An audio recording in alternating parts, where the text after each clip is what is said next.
Talk is Sports Talk 790. And that name is here to stay. Now, Sports Talk 7. 15 seconds. James Addiction at the Bayou Music Center, May 9th. There are 10 seconds. And 5 seconds. Hey. Woodlands Pavilion, Saturday, May 12th. Get your tickets online at livenation.com. You're hot. Yeah, we are hot. We are back here on Sports Wrap Live at Junction Bar and Grill. We are going till 10:30 tonight on Sports Talk 790 and iHeartRadio. I want to thank you guys for tuning in. We've already had a great show so far. We had Dan Wolken on, getting you caught up on the NHL playoffs. I was just on the Daily reading some of the articles they have on there. Pretty interesting things going on in California with their marijuana dispensaries. Yeah, you can get that on the iPad, of course. Yeah, it looks like 420 is every day in California, as there are now some very interesting automated dispensaries out there in California. Yes, and shout out Snickers bar and some Kush. Right. No, they should just do it in combination with Taco Bell, but Dorito, Supreme, Dorito Locos. Mine as well. Yeah. Oh, man. What a hemp taco? Nothing beats the munchies more than the food in the Astros Press Cafe. Great food out there at the ballpark. Just want to send a shout out to them because it is Shout Out Sundays.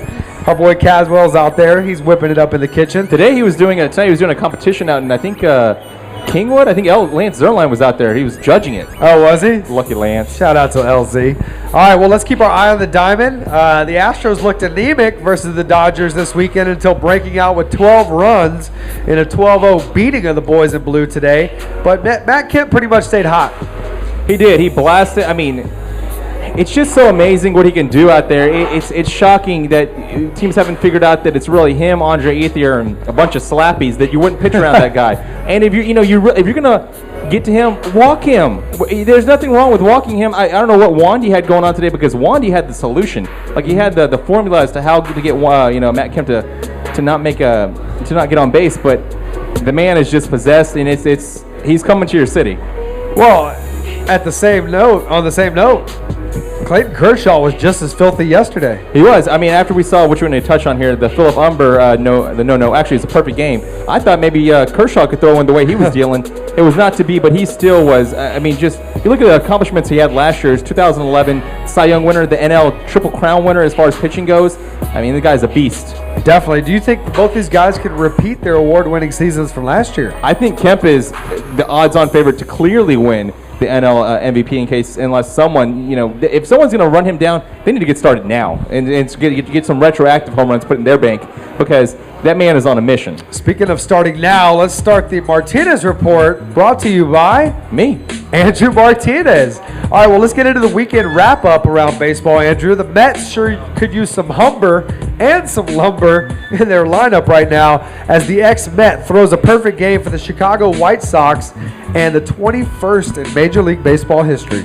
It was impressive. I really only got to see the last 2 or 3 innings of it because stupid MLB, they have the rule where it's a blackout rule where if you don't have that actual game in your area, you can't see any other game. So even if you have something like MLB.TV, which I have to watch all the games, you still can't watch that game. So it wasn't until the last 2 innings that they decided to put it on national TV.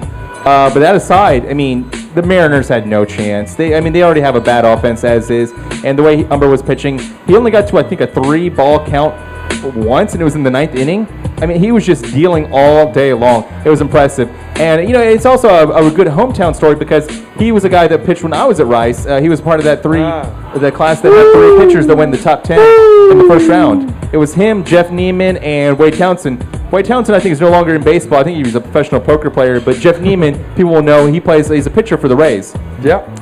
So him and Humber, it's really interesting to see that, they've actually, capitalized a lot of their hype coming out of Rice. Definitely. Well, the White Sox, who had the last perfect game with Mark Burley, we saw not too long ago.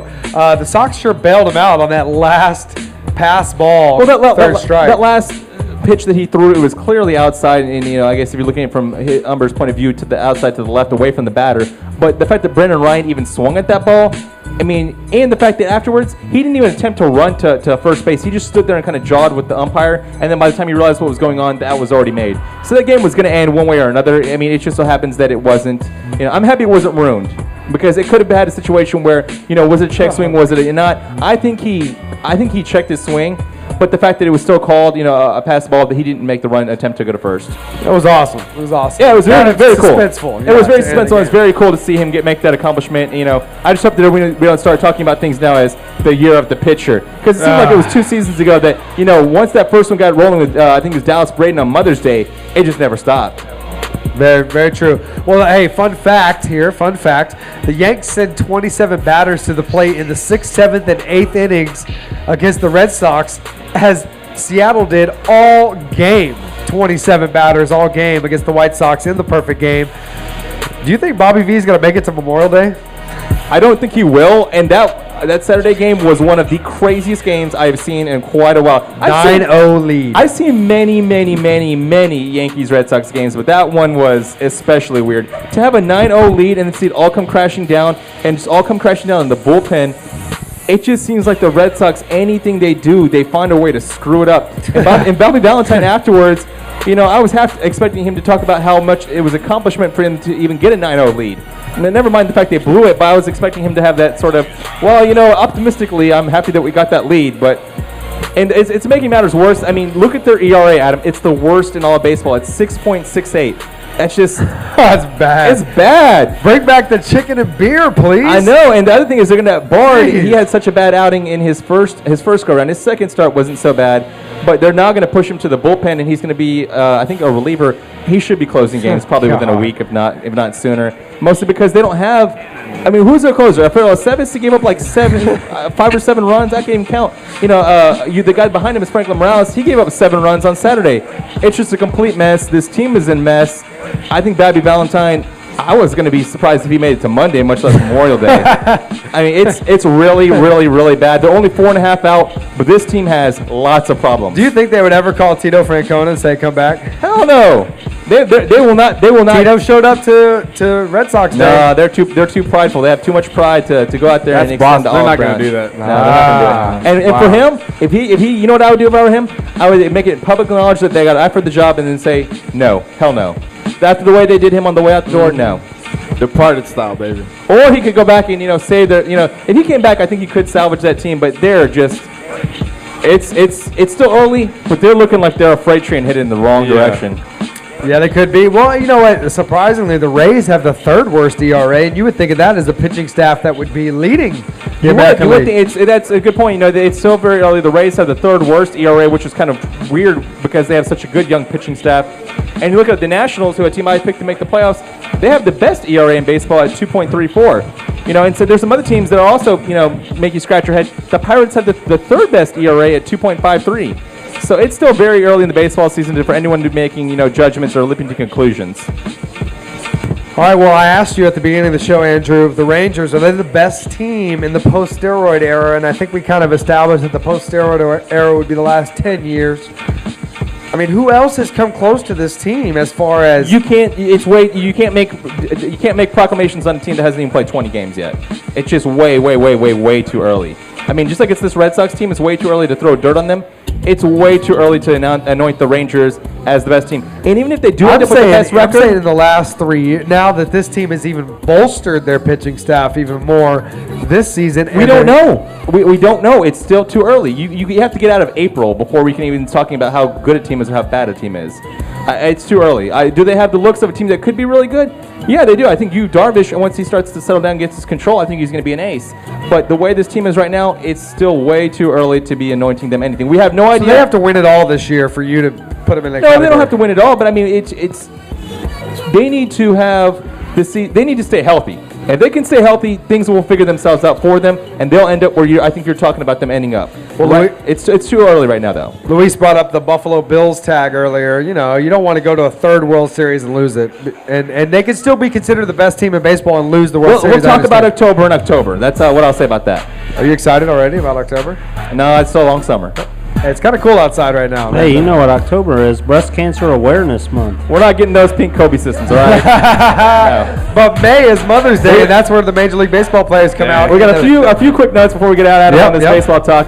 Cliff Lee went to the DL with an oblique strain. That's kind of a big deal for the Phillies. They're a mess. Yeah, they are a mess. Jared Parker's coming up to make his debut start on Wednesday for the A's. That's a really, really big deal. Francisco Liriano has given up 5 earned runs in all 4 of his starts. he's going to have to go back to the minors. This guy just looks broken. If you look at the standings right now, Adam, standings check. The Phillies are 5 games back and in last place in the NL East. So are the Angels in the AL West. It just makes no sense. The Angels, Pujols, 65 at bats, still doesn't have a home run yet. And the Phillies, I told you their offense would be a problem. Second fewest runs in all Major League Baseball. And the last thing I want to touch on before we get Kadelma in here, the Royals, 3-12. I think they could contend for 500 this year. Yeah, they just look really bad. They are bad. They look really bad. Let me ask you this, Andrew. Do you think the change in ownership out there in Los Angeles has anything to do with the Dodgers being on fire right now? Absolutely not. You look at their schedule, and they've played the Padres twice, the Pirates, the Astros, and the Brewers. Outside the Brewers, all those teams are terrible. So if you play that bad of a schedule, you're probably going to end up with a really good record, barring that you're a decent enough team. You don't think it's got any of the players on edge to maybe perform a little bit better? Nope. Those players aren't thinking about the owner. Well, speaking of performing, okay, so Matt Kemp has 9 home runs and counting. How many do the Cubs have total as a team?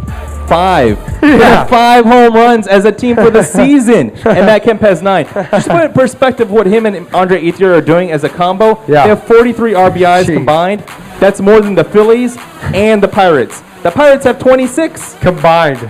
All the Pirates have 26 together. Matt Kemp and Andre Ethier, 43. That's why the Dodgers are winning, not because Magic Johnson's sitting behind home plate. It's just they have 2 to 3 really good players, and a lot of teams they faced are really bad that they faced as well. Definitely so. Well, hey, we're going to continue the really good sports talk here.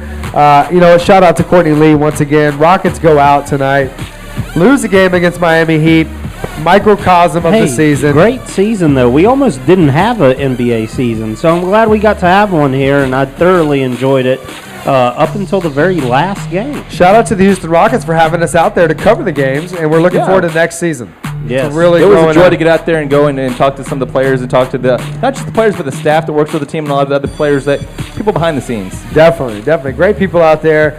Shout out to Liz, who always delivers the stats with a smile out there. So want to thank her very much. All right, we're coming to the top of the hour, so we're going to get the intro back on. I think we're going to drop the OG intro. Shout out to my man Terrence getting us up and running here on Sports Talk 790. And we're going until 10:30 tonight, so we're going to talk some NFL and rip open a bag of NFL nuggets right after the top of the hour right here on Sports Talk 790 iHeartRadio Sports Rap Live. KBME Houston, an iHeart radio station. Live from the Bud Light Studios. This is Sports Talk 790. Yeah. You're tuned into the right place. Where should I begin? Turn on my radio 8 to 10 p.m. Sports Rap Live representing Houston. Thursday and Sunday, your best tune in. 790 on the AM dial. You'll find me listening iHeart Radio style. Take a trip around the world of sports. Sound sneaker fiends on the scene, breaking it down, of course. With Adam Rapp, the mouth of the South. Andrew Martinez and the flies to threads. DJ Gons make the cipher complete. Keeps the show flowing by providing the beats. H-Down Sneaker Summit and the Sneaker of the Week. Plus, Bun B, the Trillo G. The right combination and balance for me. The Rap Pack got they back in the streets.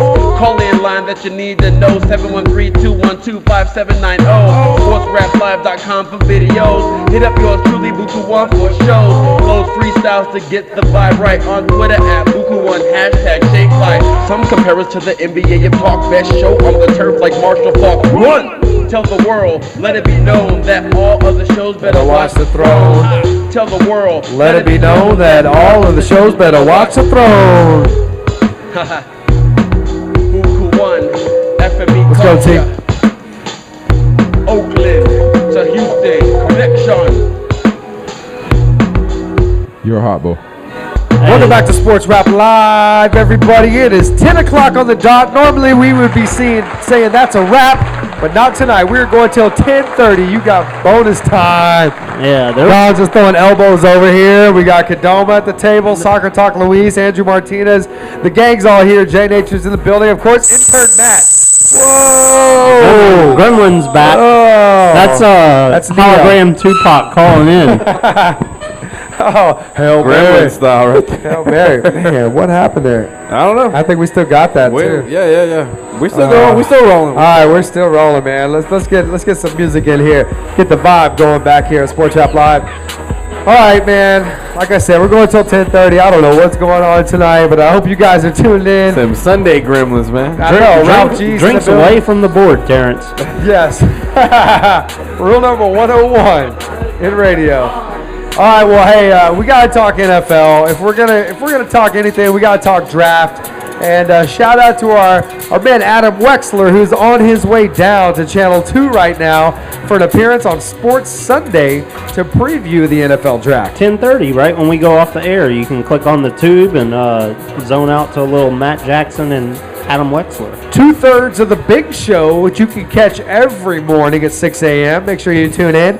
And this Thursday, it's 6 a.m. all the way till midnight as we start with the big show and end with Sports Rap Live at Christian's Tailgate right over there on White Oak and Studemont. In the Heights. Cannot wait for that. It's going to be a lot of fun, man. Hey, man, looking forward to it. This is like a little training camp here. We're going late tonight, and we'll be going even later on Thursday, all the way to midnight. Yeah, I can't wait. I think we're going to have a little Sports Rap Live after dark as we get towards midnight, too. I'm looking forward to that here at the brand new J Nature Sports Talk 790 track, which debuted last night over at Tattoo Drew's house. But right now, let's tear open a fresh bag of NFL nuggets brought to you by BC Smoke Shop, where you can get $20 off a purchase of $100 if you walk in the door and you mention the Rapp Pack or you have the coupon, which you can print right off of our website, as Barry Manilow makes an appearance here at Junction Bar and Grill right now because we're living in America. Wow, what a night tonight. I'll tell you what. Yeah, that is some. No, that is Coming Diamond. to Neil Diamond. That's I'm Neil sorry. Diamond. Did I say Barry Manilow? Yeah. Same stuff. Hey, maybe we should get Jay Webb to call in. Yeah, might as well. From Vegas, live from Vegas. Neil Diamond. I think he's a Neil Diamond fan. Speaking of Diamond, shout out to Diamond Supply Co. and Diamond I was just waiting for that trend. Wow. When is Neil Diamond going Man. to collab with Diamond Supply? That Because that was- is the ultimate. Yeah. Oh, that was the ultimate. sick. We need that shirt, man. We should make our own shirt. Neil Diamond, keeping it fresh for, wow. I guess they're saying goodnight here at Junction Bar and Grill because it is loud in here. All right, well, hey, if you go down there, you can find those diamond glass pieces right there, or maybe even a Crooks and Castles glass piece as they introduce their new line right there at BC Smoke Shop. 2 Houston area locations, 7909 Westheimer, FM 1960 at Jones Road. Hey, can our stage manager please, can we have that turned down, please? That's ridiculous, man. What the hell is going on here? Bad Rap King in the building, ladies and gentlemen. Bad rap. All right, Adam, let's get to these NFL nuggets. Oh my gosh. All right, with the first and second round already locked up. Okay, Andrew Luck, RG3. We already know what's going on. The Colts and First, the second Redskins. picks. What did I say? First, second round? First, picks. second picks of the first round Yep, already yep, locked yep. up. Let's look at some of the other picks that might be intriguing, Andrew. I'm really interested right now. All the talk I'm hearing, the chat I'm hearing is that the Dolphins are going to take Tannehill at number 8. They need a quarterback. They need one. Out of the chatter I'm hearing right now is that And they're our going to boy- take him at that spot. Our boy Tannehill's gotten a lot of hype the last couple of weeks. Yeah, I mean, right now they have Matt Moore, who is pretty. I think I would say he's above serviceable. I would say he's probably above league average or right around league average. But Tannehill, it just seems like everyone is falling in love with him. And Is kind of the hot pick. Tannehill better coming out of college than Blaine Gabbert? I have no idea. It's impossible to Because tell. Blaine Gabbert sure didn't really impress anybody Different in Jacksonville. systems, though. It's impossible to judge an NFL quarterback. There's only one way to judge how good an NFL quarterback is going to be, and that is putting him in the game and throwing him to the wolves. That's the only way you know. Well, Tannehill apparently was a pretty heralded receiver coming into A&M and set some freshman records and then converted to quarterback last year and had a pretty darn good year. And did you watch any of this Gruden camp this year? Did you happen to catch any of it? I caught a little bit of it. Yeah, I saw the highlights. I saw the last episode where they kind of wrapped up the entire series. It's a great series. It's really good. I think Gruden does a good job of getting inside these guys' heads and seeing why they rise up the draft boards like a Tannehill. It's true. The lasting memory I still have of the Gruden camp was from last year when he asked Cam Newton, "Tell me a complex play, something real, with a lot of verbiage in it that you would run." 32. He's like, "So that's just a play you run?" He's like, "Yes, 32 would you see a play I ran." So Yeah, and then what did he do? He went on to set rookie records left and right. Yeah. So it really doesn't matter how you Wonderlick, as they say. We're talking about the Wonderlick. Morris Claiborne, that's the guy who his Wonderlick got leaked out. He got like a 4 on it, I think, from LSU. It's a lot of controversy right now. Is it to him or I think it's Stephon Gilmore from South Carolina as to who's going to be the number 1 cornerback. Could get a Tampa Bay with the number 5 pick. What are the Cleveland Cavaliers, Cleveland Browns going to do? I think they're going to take my man. This is you get the quarterbacks out the way. This is my number 1 guy. This has been my guy for about 2 years now. Trent Richardson. This man is a truck. They're going to pair him with Colt McCoy and give Colt 1 more year? I don't care who they're giving who the quarterback is. As long as they're handing it up to Trent Richardson. This guy he's a bulldozer. He's a rhino. That's what he is. He is a human rhino. This guy will just bulldoze through anything, and he's fast too. So I'm excited. I've never really been excited about any Cleveland Brown pretty much ever. I'm excited about Trent Richardson. I hope they don't ruin his career. All right, well, I hear a lot of chatter all of a sudden about a 28-year-old quarterback coming out of Oklahoma State, Brandon Whedon, and he's ready-made because he's 28 years old. He can go in and start. Do you see this guy going in the first round? It's tough to tell the quarterbacks because there's so many teams that are starved for them and that need them. That's why Tannehill is getting pushed up to probably the 8th pick, where he might not even be a first-round pick in general as far as his talent grades out. It's tough to tell, though. I think people want to make the comparison to Andy Dalton coming out of TCU. I know he had a lot of polish, but it's just so tough to tell, with these guys. He's obviously going to have a leg up on most rookies in his maturity level. He's already married, and he's already going to have that sort of under his belt. He's not going to be out there acting wild and whatnot, doing the rookie lifestyle, but it's tough to tell as far as his mechanics and whatnot. Chris Winkie really didn't work out there in Charlotte. No. I mean, if your last name's Winkie, I don't know. I mean, wasn't he a Heisman Trophy winner? He was. Yeah, usually. But he was 27, 28 years old. Yeah, those baseball guys. Drew Henson. Yep. Yeah, so it's tough for those guys to make the conversion that are kind of behind the ball. Mostly because how much better are they going to project forward? What are you not now, but what are you going to be in the future? So it's tough to tell the guy that's already that age. Definitely. Well, let's talk about receivers. And then in particular, let's talk about the Texans and what some of their needs are. Because some people think that they, with a Jacoby Jones and a David Anderson? David Anderson. Yeah. Is he still with the team? They're really not. They're really not number 2 picks. They're not number 2 receivers. Well, the guy that I've been hearing about the whole, right up to lead up to the draft is Kendall Wright. That's the guy that everyone's been talking about.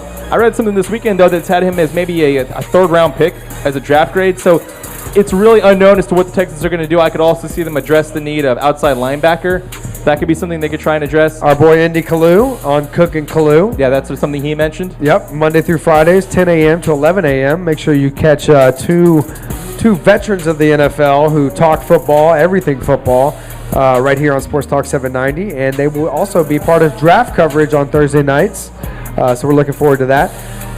He mentioned that they need to shore up the defense, and that's a Wade Phillips specialty. So I could see them going defense. I'll just tell you right now, Todd McShay on his latest mock draft, he has the Texans taking Stephen Hill, a guy that many people don't know about. He's a wide receiver from Georgia Tech. This guy has freak athleticism. Yeah, he's a burner too. And not who else came from Georgia Tech? I'm about to say he's not your Calvin Johnson. I don't think he's like that kind of mold. But this guy has freak athleticism and freak speed. He could definitely end up with the Texans and fill that wide receiver need. What are you looking forward to most out of this draft experience that starts on Thursday night? Same thing I look forward to every year. Trades. There's always all kinds of crazy trades of like, so-and-so moved up to go get Tebow. When that happened. So-and-so's moving up to go get, Ryan Tannehill or so-and-so's. We've already seen it with the trade to move to the number 2 spot to get RG3. So there's going to be more and more trades, and that's the most exciting part because is my team going to go get that guy or are we moving back, I'm really looking forward to the Texans doing something big in this draft because they really haven't done much this offseason other than let a few people walk and then sign a punter and the Brady James. They really have to rebuild the offensive line. Cadone's right. Yeah, well, where can they find value? 2nd, 3rd round, maybe? I mean, is it deep as far as offensive linemen this year? It is kind of deep as far as offensive linemen go. I mean, I saw an article the other day about how Stanford, they could have, I think it's 5 of their own guys going the first round. Kobe Fleener, Andrew Luck, obviously. But then all the rest of those guys are offensive linemen, so we'll see what they do. Well, yeah, they pretty much kept Andrew Luck upright, so yeah, I could see them doing that in the NFL as well. Well, we can see you guys tuning in all day on Sports Talk 790 for all the draft coverage, starting with the big show, all the way through Charlie Palillo, and then Adam Wexler, who is going to be a part of the Channel 2 Sports Sunday broadcast tonight, and Matt Jackson, Indy Kalu, Greg Cook, and the rest of the guys will set it off at 7 p.m. until Sports Wrap Live takes over for Sports Wrap After Dark Draft Night Special. And I'm so excited about this. It's going to be a good time, man. I know Bun B, the Trilogy, is very excited to be out there and follow all the draft picks as well. Yeah, shout out to our executive producer in Jacksonville, Florida tonight with Team Trill. Is he really? Yes, he is. That's what he does. I mean, hey, he could be here tonight. He could be gone tomorrow. And that's what happens when you're a Trilogy. And he just picked up that Supreme glove and baseball, which I cannot wait to see here on the table. It might just be murdered out here with all the red we got on the table tonight. Watch it now. Hey now. All right, well, we're going to go to break right now. We're going to come back and murder this last segment, and it is Shout-Out Sundays. You got some shout-outs tonight? Yeah, shout out to not bringing the murdered out gear to L.A. when we do Gumball 3000. No, we will not. We will lock it up and leave it here in H-Town, safe and sound. And you guys come back right after this break, and we'll finish up the show strong. We're going until 10:30 tonight. Get your shout-outs in now, 713-212-5790. When we come back, we'll wrap it all up right here on Sports Wrap Live.